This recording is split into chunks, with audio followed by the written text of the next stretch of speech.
Kyagulanyi Center mu Robert Bob Wine His Excellence ate wetwogera kati waliyo ba political failure abamwesibyeko abamwetuzeeko abaagala okumutomeza era nga bano bamusomera ddiiru ez'okugenda okusinkana omukulu Muhoozi Kanyarugaba mbu asobole okubakkiriza batalage eggwanga nga bwe babadde bagenda maaso n'okukikola.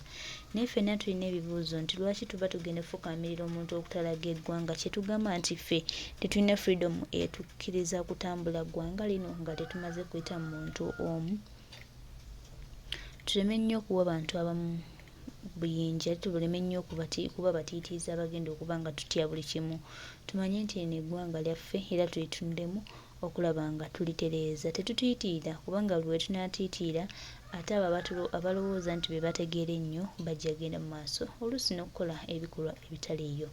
Ffe tusigale ku mulamwa era omulamwa gwaffe tugubeereko ate era tugutambulireko. Bano abalowooza nti be bategeera ennyo abalowooza nti balina ekyokuddako omukwata n'omubuuza okay if he's wasting resources then lwaki Museveni amuyimiriza? Lwaki Museveni naye ajjayo resources okola ki okusabotaginga wasting resources ate nga Bobi Wine singa aba wasting resources it would be Museveni's advantage oga nti aha kabeerewo a wasting resources singa mubimbuuliza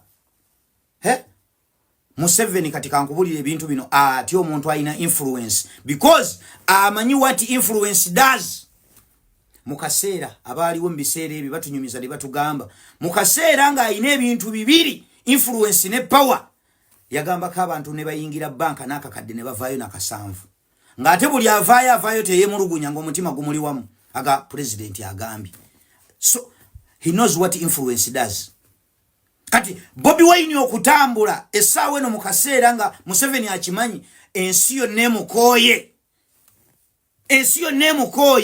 amanyi kyekisobola okuvaamu.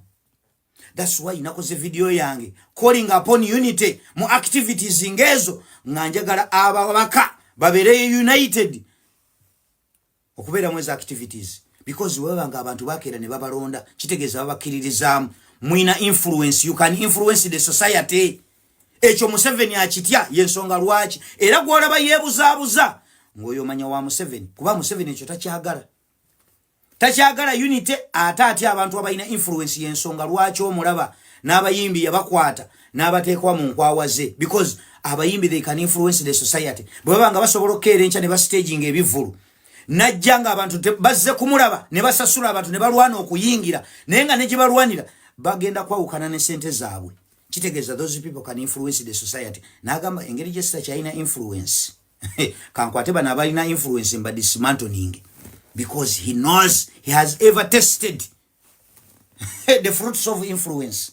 Osobola okukola kyonna ng'olina influence kati yasigaza eki power. Yasigaza power. Kati bw'oba olina power yokka nga tolina influence obange kazi eritalina nabaana ne bw'owooma otya kaakati ekyo Bobi Wine kyakola singa ababaka bonna basalawo ne babeera united ne baga atuyimirira mabega we tuba tuli mu country wide tour tutambula naye ne tugenda naye. My cry is that I call upon for unity mukana akaseera kubanga byonna no diringisa mwenna gomozze mutuvugira mutumulabye tabadde productive. Abawoza simanyi twe bana abakulembeze ba politician abale experienced wachana na mambo ya experience etuletedde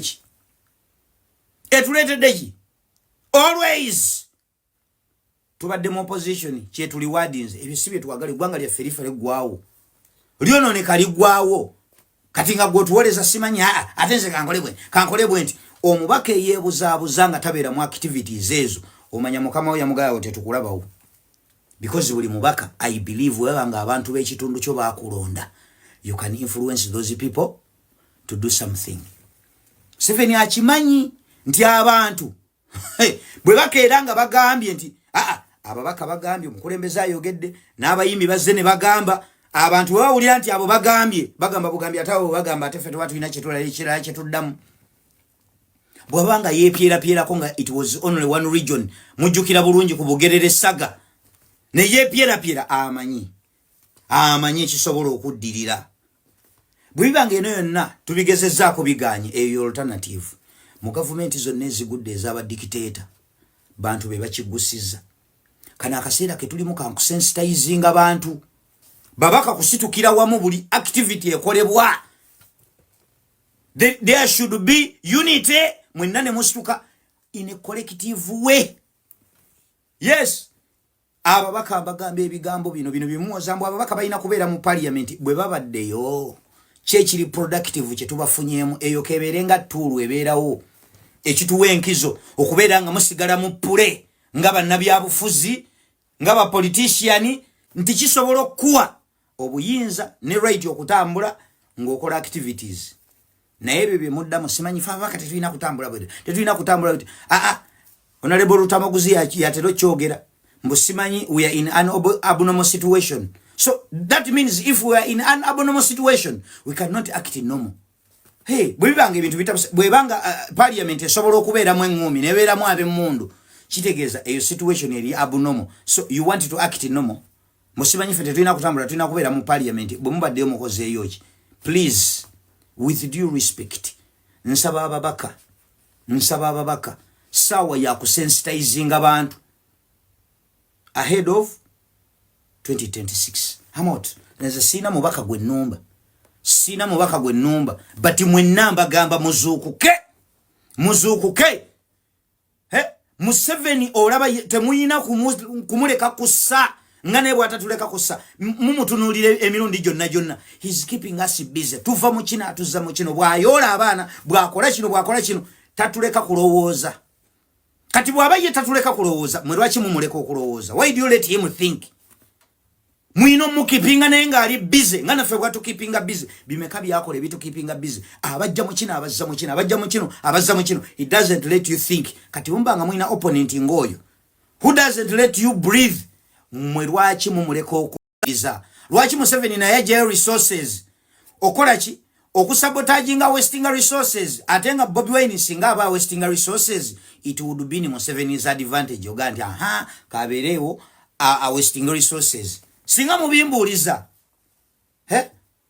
Museveni katika nkubulire ebintu bino ati omuntu alina influence because amanyi what influence does. Mukaseera abaliwo mbiseera ebyo batunyumiza ne batugamba mukaseera nga alina ebintu bibiri influence ne power yagamba ka abantu ne bayingira banka n'akakadde ne bavaayo n'akasanvu ng'ate buli avaayo teyemulugunya ng'omutima gumuli wamu aga president agambye. So he knows what influence does. Kati Bobi Wine okutambula essaawa eno mu kaseera nga Museveni akimanyi ensi yonna emukooye amanyi kisobola okuvaamu. That's why nakoze video yange calling upon unity mu activities ngezo nga njagala ababaka babeere united okubeera mwezi activities because webanga abantu bakeera ne babalonda kitegeeza babakiririzaamu mwina influence. You can influence the society.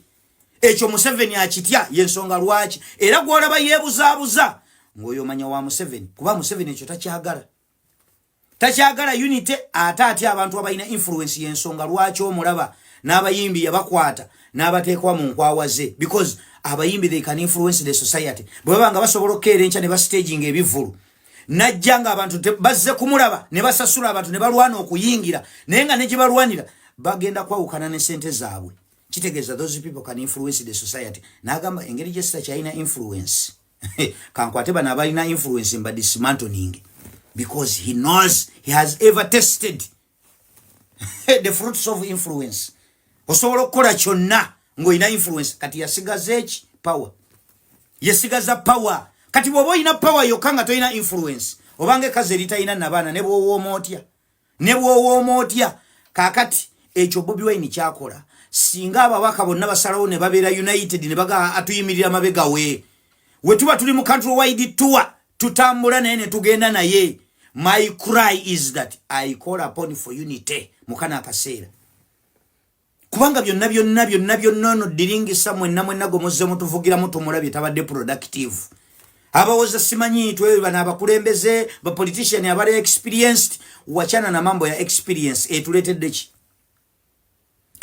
ki always tubadde mu opposition kye tuli wardens ebyo sibye twagale gwanga lya ferifere gwawo lyono ne kali gwawo kati nga gwo tuwoleza simanyi atenze kankolebwe nti omubaka yeebuzaabuza nga tabeera mu activities ezo omanya mukama we yamugaya tetukulabawo because buli mubaka I believe webanga abantu b'ekitundu kyo baakulonda you can influence those people to do something. Museveni akimanyi nti abantu bwe bakeera nga bagambye nti ababaka bagambye omukulembeze ayogedde n'abayimbi bazze ne bagamba abantu bwe bawulira nti abo bagambye bagamba bugambye ate abo bagamba ate ffe tuba tulina kyetulala ekirala kyetuddamu bw'abanga yeepyerapyerako nga it was only one region mujjukira bulungi ku Bugerere Saga ne yeepyerapyera amanyi ekisobola okuddirira bwe bibanga eno yonna tubigezezzaako biganye eyo alternative mu gavumenti zonna ezigudde ez'abadikiteeta bantu be bakiggusiza kana akaseera ke tulimu kankusensitizinga bantu babaka kusitukira wamu buli activity ekolebwa there should be unity mwenna ne musituka in a collective way.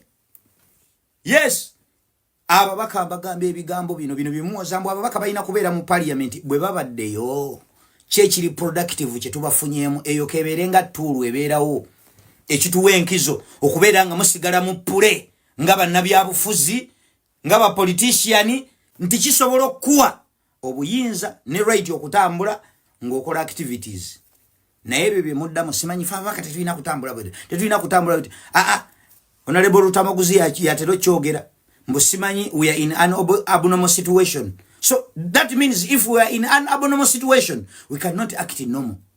Hey, bwebanga ebintu bwebanga parliament esobola okubeeramu engumi nebeeramu ab'emmundu kitegeeza eyo situation eri abnormal. So you want to act in normal. Musimanyi fete tulina kutambula tulina kubeera mu parliament bwe mubaddeyo mukoze eyoki. Please with due respect nsaba ababaka sawa ya kusensitizing abantu ahead of 2026. Hamot neze sina mubaka gwe nnumba but mwenna mbagamba muzuukuke Museveni olaba temuyina kumuleka kussa nga ne bwatatuleka kussa mumutunulire emirundi gyonna he's keeping us busy tuva mu kina atuzza mu kino bwayola abaana bwakola abayimbi they can influence the society bwabanga basobola okkeera enkya ne bastaging ebivulu najjanga abantu bazze kumulaba ne basasula abantu ne balwana okuyingira naye nga ne gye balwanira bagenda kwawukana ne sente zaabwe kitegeeza those people can influence the society n'agamba engeri gye sita kyalina influence kankwate bano abalina influence mba dismantling because he knows he has ever tasted the fruits of influence. Osobola okukola kyonna ng'olina influence kati yasigaza eki power yesigaza power kati bw'oba olina power yokka nga tolina influence obange kazi eritalina nabaana ne bw'owooma otya kaakati ekyo Bobi Wine kyakola singa ababaka bonna basalawo ne babeera united ne baga atuyimirira mabega we tuba tuli mu country wide tour tutambula naye ne tugenda naye. My cry is that I call upon for unity mukana akaseera kubanga byonna no diringisa mwenna gomozze mutuvugira mutumulabye tabadde productive abawoza simanyi twe bana abakulembeze ba politician abale experienced wachana na mambo ya experience etuletedde ki always tubadde mu opposition kye tuli wardens ebisibye twagale gwanga lya ferifere gwawo lyono ne kaligwawo kati nga gwotuwoleza simanyi atenze kankolebwe nti omubaka yeebuzaabuza nga tabeera mu activities ezo omanya mukama we yamugaya tetukulabawo because buli mubaka I believe webanga abantu b'ekitundu kyo baakulonda you can influence those people to do something. Museveni akimanyi nti abantu bwe bakeera nga bagambye nti ababaka bagambye omukulembeze ayogedde n'abayimbi bazze ne bagamba abantu bawulira nti abo bagambye bagamba bugambye ate abo bagamba ate ffe tuba tulina kyetulala ekirala kyetuddamu bw'abanga yeepyerapyerako nga it was only one region mujjukira bulungi ku Bugerere Saga ne yeepyerapyera amanyi ekisobola okuddirira bwe bibanga eno yonna tubigezezzaako biganye eyo alternative mu gavumenti zonna ezigudde ez'abadikiteeta bantu be bakiggusiza kana akaseera ke tulimu kankusensitizinga abantu babaka kusitukira wamu buli activity ekolebwa there should be unity mwenna ne musituka in a collective way. Yes, ababaka bagamba ebigambo bino bimuwoza mbu ababaka balina kubeera mu parliament bwe babaddeyo kyekiri productive kye tubafunyemu eyo kebeerenga tuulu ebeerawo ekituwa enkizo okubeera nga musigala mu pule nga bannabyabufuzi nga bapoliticiani nti kisobola okuwa obuyinza ne right okutambula ng'okola activities naye ebyo byemuddamu simanyi fe ababaka tetulina kutambula bwe Honorable Rutamaguzi yatero kyogera mbu simanyi we are in an abnormal situation. So that means if we are in an abnormal situation we cannot act in normal. Hey, bwebanga ebintu bwebanga parliament esobola okubeeramu engumi nebeeramu ab'emmundu kitegeeza eyo situation eri abnormal. So you want to act in normal. Musimanyi fe tetulina kutambula tulina kubeera mu parliament bwe mubaddeyo mukoze eyoki.